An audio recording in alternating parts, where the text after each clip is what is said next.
Hello everyone, how are you doing? This is MD Tech here with another quick tutorial. In today's tutorial, I'm going to show you guys how to resolve if you're coming across a storage space error 0x00000057. The parameter is incorrect. So beyond just going into File Explorer here, so just selecting the File Explorer icon or searching up in the Start menu, you want to go ahead and just open that up. So the first thing you want to do is open up the Start menu, type in File Explorer. Best match should go back with File Explorer here. Go ahead and left click on that. Select this PC on the left side, and if you notice your local disk has space available here, that means that what we're going to do in this tutorial is probably going to be applicable for you. If there is no space in here, I would recommend doing things like a disk cleanup, clearing your downloads folder, as well as running a disk cleanup scan. So just doing a few different things. If you have CCleaner, run a CCleaner scan, clean up some of the junk files in your computer. But if that's not what the problem is, we're going to go ahead and jump into this tutorial, and we're going to start by opening up the Start menu. Type in CMD. Best match should go back with Command Prompt. You want to right click on that and then select Run as Administrator. If you receive a user account control prompt, select Yes. And now into this elevated command line window, you want to go ahead and type in chkdsk space /F, again exactly as it appears on my screen. So again, chkdsk space /F, hit enter on your keyboard.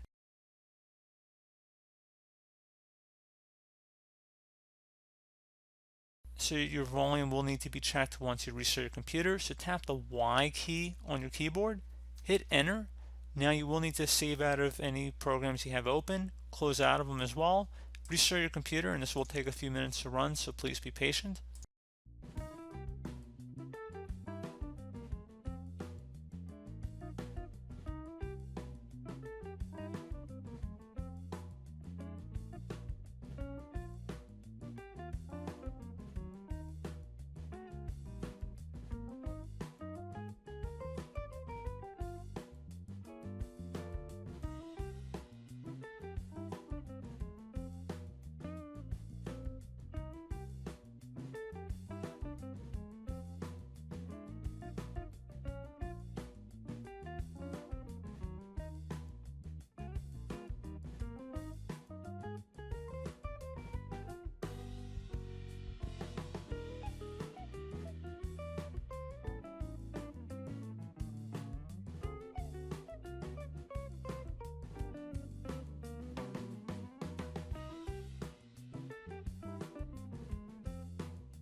Okay, so it looks like it's just trying to install an update here, so we're just going to skip over that.